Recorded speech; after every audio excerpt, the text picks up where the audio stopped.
Good morning and a very very happy morning. So once again जीवन जीने की कला सीखते हुए चलते हैं आगे। बुक पढ़ते हैं the power of now. Writer है Eckhart Tolle and we are at page number 158। So प्रश्न है कि हम ये जो नेगेटिविटी है, ये जो नकारात्मकता है, इसको राइज होने से, उठने से कैसे रोक सकते हैं और हम कैसे इससे पीछा छुड़ा सकते हैं जब ये एक बार वहाँ आ जाए। तो राइटर कहते हैं कि आप इसे रोक सकते हैं फुल्ली प्रेजेंट होके। फुल्ली प्रेजेंट से मतलब इसको अराइज नहीं होना कि ये जानना कि हाँ अभी मैं नेगेटिविटी में जा रहा हूँ। उसी से अगर आप फुल्ली प्रेजेंट हो जाएंगे तो ये वहाँ पे इसको ब्रेक लगेगा। लेकिन डिस्करेज ना हो अगर ऐसा नहीं होता है, क्योंकि बहुत थोड़े लोग हैं इस प्लेनेट के ऊपर जो कि state of continuous presence means एक ऐसी अवस्था जिसमें वो निरंतर प्रेजेंट मोमेंट में रहें, ऐसा बहुत कम लोगों के साथ है जो उसको सस्टेन कर सके। लेकिन बहुत से लोग इस तरफ पहुंच रहे हैं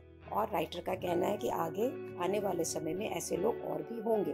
तो एकार्ट कहते हैं जब भी आप देखें कि आपके पास में कोई नेगेटिविटी अराइज हो रही है तो उसको ऐसे मत देखो कि लो ये फिर नाराज होगी, मैं फेलियर हो गया। नो, इसे एक सिग्नल की तरह देखें कि ये एक क्यू है, ये एक इशारा है जो आपको ये कह रहा है कि उठो भैया, अपने माइंड से बाहर निकलो और बी प्रेजेंट। सो आल्डोस हक्सले एक नॉवल लिखा है आइलैंड, और उसमें उन्होंने लिखा है कि ये राइटर ने बताया कि उन्होंने अपने लेटर डेज के अंदर लिखा कि उसमें एक कहानी है एक ऐसे आदमी की जिसका शिप टूट गया और वो एक बहुत ही सुनसान आइलैंड में पहुंच गया। जब आइलैंड में पहुंचा तो वहाँ की ना बड़ी यूनिक, बड़ी खास किस्म की सिविलाइजेशन थी, सभ्यता थी, और उसमें बहुत ही एक जो लोग रहते थे वो वैसा दुनिया में और कहीं नहीं था। और वो बिल्कुल सच में सेन थे, मीन्स बिल्कुल पागल नहीं थे, सेन थे। तो उन्होंने देखा कि बहुत सारे कलरफुल जो पैरट्स यानी तोते थे वो पेड़ों के ऊपर बैठे थे, और जो वो बोल रहे थे उसमें शब्द का मतलब था attention here and now, means चौकन्ने रहना अभी और इसी समय। अटेंशन हियर एंड नाउ यानी चौकन्ने रहना अभी और इसी समय। तो कहते हैं उन्होंने जाना कि जो आइलैंड के लोग थे उन्होंने इन तोतों को इसलिए सिखा दिया ताकि वो हमेशा इस चीज़ को प्रेजेंट रह सकें कि हमें अटेंशन, चेतन में रहना है और इसको अभी रहना है। सो आप कैसे कर सकते हैं कि जब भी आपको ऐसे लगे कि अब ये नेगेटिव थॉट्स मेरे अंदर आ रही हैं, चाहे वो किसी एक्सटर्नल फैक्टर से हैं, कोई अपनी खुद की सोच से ही है, या कुछ पर्टिकुलर भी नहीं है, ऐसा आपको समझ में नहीं आ रहा है कि मैं क्यों नेगेटिव सोच रहा हूँ, तो आप एक आवाज़ अपने अंदर बनाएं, attention here and now, wake up, कि भैया चेतन हो जा अभी और इसी वक्त और उठ जा। थोड़ी सी भी, जरा सी भी इरिटेशन हो रही हो ना, झुंझलाहट हो रही हो, ये भी सिग्निफिकेंट है और इसको भी ज़रूरत है एक्नॉलेज करने की कि हाँ मैं इस वक्त झुंझला रहा हूँ, और उसको देखें। इस समय भी अटेंशन की ज़रूरत है, क्योंकि अगर हमने उस वक्त ध्यान नहीं दिया ना तो ये जो हमारे जितने भी अनऑब्जर्व्ड रिएक्शन है, जिनके ऊपर हम चेतन नहीं है, ये जो हमारे रिएक्शन है ना, ये एक्यूमुलेट होंगे बॉडी में, इकट्ठे होते चले जाएंगे। और जैसा एकार्ट कहते हैं, मैंने आपको पहले बताया है कि हम नहीं चाहते हैं कि हमारी बॉडी के अंदर कोई भी ऐसी एनर्जी इकट्ठी हो जिसका कोई पर्पस नहीं है, जिसका कोई काम नहीं है। तो आप इसको बिल्कुल श्योर करें कि आपने उसको बिल्कुल ड्रॉप कर दिया, उसको ख़त्म कर दिया। अगर आप उसे ड्रॉप नहीं कर पा रहे हो, ख़त्म नहीं कर पा रहे हो, तो फिर एक्सेप्ट कर लें कि ओके, ये मैं इस वक्त झुंझला रहा हूँ, और उस फीलिंग को एक्सेप्ट कर लें। ओके। सो एक और तरीका जो एकार्ट यहाँ बता रहे हैं कि जब आपके पास में कोई भी नेगेटिव रिएक्शन हो रहा हो तो आप उसे कैसे डिसअपियर कर सकते। वो कहते हैं ऐसा सोचो कि जैसे तुम्हारा शरीर बिल्कुल ट्रांसपेरेंट है, मीन जिसमें से लाइट आर पार हो सकती है, ठीक है, वैसे ट्रांसपेरेंट है, और कोई भी एक्सटर्नल जो रिएक्शन है, कोई भी कॉज है, कोई भी कारण है, वो आप में से निकल के चला गया। तो कहते हैं कि जैसे सपोज करिए आप क्वाइटली अपने घर पे बैठे हैं और कोई भी आपको एक बड़ी कोई कार निकल रही है जिसके अंदर बहुत ही पॉम पॉम और बहुत ही पेनिट्रेटिंग नॉइज़ आ रही है और आपको इरिटेशन हो रही है कि ये क्यों हो रहा है। सो ये एक उपमा है, कोई भी चीज़ से आपको इरिटेशन हो रही है, आप वो सोचो। अब इस इरिटेशन का पर्पस क्या है? कोई पर्पस नहीं है। वो जो कार गई है वो है, घर में कोई कचर पचर कर रहा है वो कर रहा है, ज़िंदगी में जो हो रहा है वो हो रहा है। तो ये इरिटेशन आपने क्रिएट की नहीं, ये इरिटेशन आपने नहीं क्रिएट करी, ये इरिटेशन आपके माइंड ने, आपके दिमाग ने करी। ये ऑटोमेटिक है, ये ऑटोमेटिक है और टोटली अचेतन है, अनकॉन्शियस है। तो फिर माइंड ने इसको क्रिएट क्यों किया? क्योंकि माइंड ने इसलिए क्रिएट किया कि अचेतन उसका बिलीफ है, उसको रेजिस्टेंस है इससे, और आप उसको, उस माइंड ने जिसने क्रिएट करा, आपका एक्सपीरियंस में क्या आया? नेगेटिविटी, नकारात्मकता या अनहैप्पीनेस या नाखुशी किसी भी प्रकार की, किसी भी चीज़ को लेकर। तो ये जो आप में ये जो झुंझलाहट हुई ना, ये जो अनडिजायरेबल कंडीशन आपकी क्रिएट हुई, ये ना एक माया है, ये रेजिस्टेंस है जो ये क्रिएट करता है। इरिटेशन, एंगर, किसी भी प्रकार का ना चीज़ जो है ना, ये ज़्यादा डिस्टर्बिंग है then the original cause. Means कि जो कार की आवाज़ आई या घर में कोई कुछ कर रहा है या जो हो रहा है ना, उसके डिस्टर्बेंस से ज़्यादा है जो डिस्टर्बेंस आपके अंदर क्रिएट हो रही है ड्यू टू दैट। तो आप जो इरिटेट हो रहे हैं, चिड़चिड़ कर रहे हैं, उदास हो रहे हैं, गिल्टी हो रहे हैं, वॉट एवर। सो कहते हैं कि इस तरह कर लो जैसे आप ट्रांसपेरेंट हैं। तो जो भी ऐसा हो रहा है जिससे आपको इरिटेशन हो रही है, उसको एक्नॉलेज करो कि ये हो रहा है, इरिटेशन हो रही है, और आप ट्रांसपेरेंट हो जाएं, ताकि ये चीज़ आपके में से निकल के आर से पार हुई, इसने आपको इफेक्ट नहीं किया। और ये एक तरह की स्पिरिचुअल प्रैक्टिस बन सकती है। तो आपने अपने आप को ट्रांसपेरेंट फील किया कि आपके अंदर, शरीर के अंदर कोई भी सॉलिड मटेरियल बॉडी नहीं है। अब ये जो भी आवाज़ है या जो भी कारण है आपके नेगेटिव रिएक्शन होने का, ये आपके सॉलिड मतलब शरीर में आ ही नहीं सकता। तो पहले आप इसको छोटी छोटी चीज़ों के साथ में प्रैक्टिस करें। कोई कार का अलार्म, कोई कुत्ते का भौंकना, कोई बच्चों का चिल्लाना, किसी और की चिक चिक करनी, कोई ट्रैफिक का जाम होना।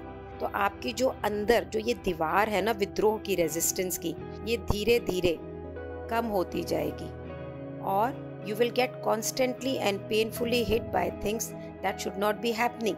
Let everything pass through you. तो ये जितनी भी चीज़ें हैं आपको लगता है कि ये तो होनी नहीं चाहिए, तो इसको आप अपने से पास होने दें। किसी ने कुछ बोला, वो बहुत रूड है और आपको हर्ट हो रहा है उससे, तो आप अनकॉन्शियस रिएक्शन में जाने से पहले, नेगेटिविटी में जाने से पहले, डिफेंस या विड्रॉल में जाने से पहले आप अपने आप से इसको पास हो जाने दें और बिल्कुल भी रेजिस्ट ना करें, जैसे कि कोई है ही नहीं आपको नुकसान पहुंचाने वाला। यही फॉरगिवनेस है। इसके थ्रू आप लोगों को माफ कर सकते हैं। इसी के थ्रू आप क्या बन जाएंगे? इनवल्नरेबल मीन्स अभेद्य, अखंडनीय, कि आपको कोई भी कुछ नहीं कर पाएगा, कुछ भी होगा। और आप ऐसा भी कर सकते हैं, आप बहुत आराम से, क्योंकि अभी चीज़ें आपको इफेक्ट नहीं कर रही हैं, आपका मेंटल स्पेस कहीं पे भी विद्रोह में नहीं है, तो आप उस मनुष्य को, अगर कोई ऐसा है, बड़े आराम से बता सकते हैं कि आपका ये बिहेवियर मुझे अनएक्सेप्टेबल है। लेकिन अब इस मनुष्य के पास में उसके पास पावर नहीं है कि वो आपको कंट्रोल कर सके। आपको कई बार लगता है कि लोग आपको चिढ़ाने के लिए भी कुछ करते हैं, वो जान करके ऐसा करते हैं। तो अगर आप उन्हें चिढ़ाने देते हैं तो ये जो सारी पावर है ना, वो उनके पास में है, आपके पास कोई पावर नहीं है, क्योंकि आप तो अपने माइंड से रन कर रहे हैं। सो जैसे ही आप ट्रांसपेरेंट हो जाते हैं, उन्होंने कुछ भी बोला, कुछ भी करा, या जैसी भी कोई समस्या है वो बाहर निकल गई, तो ये सारी पावर आपके पास आ गई। तो चाहे कोई भूचाल आएगा, कोई फ्लड आएगा, कोई कुछ भी होगा, चाहे आपकी सारी चीज़ें आपसे छीन ली जाएंगी, कुछ भी होगा, आप उससे इफेक्टेड नहीं होंगे। आप इनवल्नरेबल यानी अभेद्य बन जाएंगे। और राइटर का कहना है कि जो रेजिस्टेंस का जो मैकेनिज्म है ना, यंत्र कला, जैसे गाड़ी में कल पुर्जे चलते हैं तो गाड़ी खास ढंग से चलती है, तो वो चाहे किसी भी लेवल का हो, चाहे छोटा चुटकी बजाइए, किसी ने आपको अच्छी नहीं लगी, या ऊपर से पूरा अर्थक्वेक आ गया, भूचाल आ गया, सुनामी आ गई, ये सबका एक ही तरीका है। इसमें जो मैकेनिज्म है, जो काम हो रहा है, वो एक ही ढंग से हो रहा है, अलग अलग नहीं हो रहा है। सो प्रश्न है कि मैं मेडिटेशन को प्रैक्टिस कर रहा हूँ, मैं बहुत सारी वर्कशॉप में भी जा रहा हूँ, मैं बहुत सारी किताबें भी पढ़ रहा हूँ स्पिरिचुअलिटी के ऊपर, फिर मेरे को ये नॉन रेजिस्टेंस की जो स्टेट है ना, ये मैं कोशिश कर रहा हूँ तो क्यों नहीं मिल रही है? तो अगर आप मुझसे ये पूछें कि मुझे इन सब में जाने से कोई सच्चाई मिल गई या इनर पीस मिल गया, तो मुझे ये नहीं मिला है, तो मेरे को ये इनर पीस या स्पिरिचुअलिटी क्यों नहीं मिली है?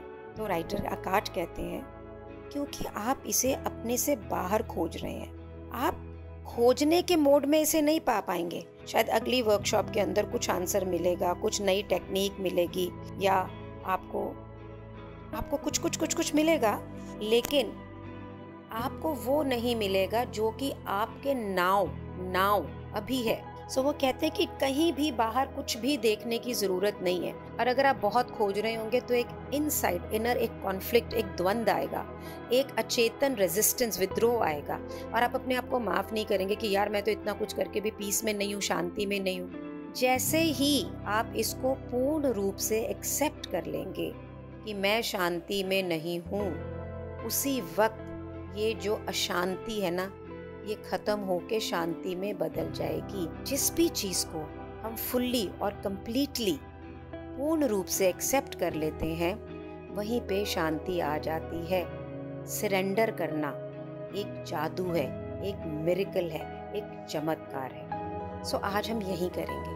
सो इस किताब को पढ़ने से पहले मैंने भी बहुत गीता पढ़ी, बहुत सारे लैंडमार्क में भी 4 साल में गई, विपश्यना भी गई। तो मैं भी अपने बाहर ही सब कुछ खोज रही थी, जिसमें कि सब मुझे यही सिखा रहे थे कि मैं अपने अंदर खोजूं, पर मुझे उस चीज़ का आभास उस रूप में नहीं हो रहा था। It took me almost 6 years कि मैं जहाँ आज हूँ वहाँ हूँ। उसके बाद में भी मैं कांस्टेंट स्टेट ऑफ पीस में नहीं हूँ, लेकिन पहले से बहुत बहुत बहुत अच्छी हूँ।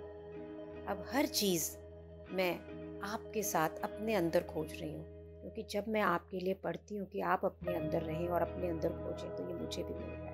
Thank you so much. So आज के मनन चिंतन में let's look where we are getting irritated and surrender it to.